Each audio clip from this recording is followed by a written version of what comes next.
এই ওষুধটা বানানো হচ্ছে। গাছটা দেখে রাখুন, গাছটার নাম হচ্ছে আপাং গাছ। আপাং গাছের শিকড় আপনাকে সংগ্রহ করতে হবে। শিকড় সংগ্রহ করে ভালো করে ধুয়ে নেবেন, পরিষ্কার করে নেবেন, কারণ মাটি থাকলে কিন্তু খেতে খারাপ লাগবে। তো শিকড়গুলো সুন্দর করে পরিষ্কার করে নেবেন এবং ধুয়ে নেবেন। তারপর ছোটো ছোটো করে কুচি কুচি করে কেটে নেবেন।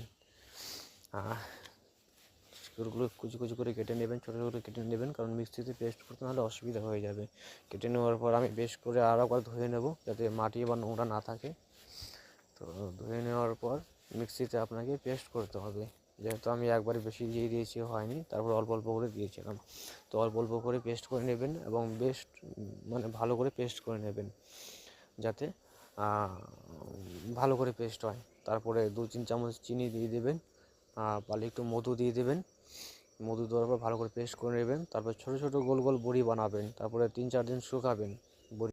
আমাদের এখনও তো রোদ নেই, যে কারণে আমি 100 ওয়াটের বাল্বের নিচে শুকাচ্ছি।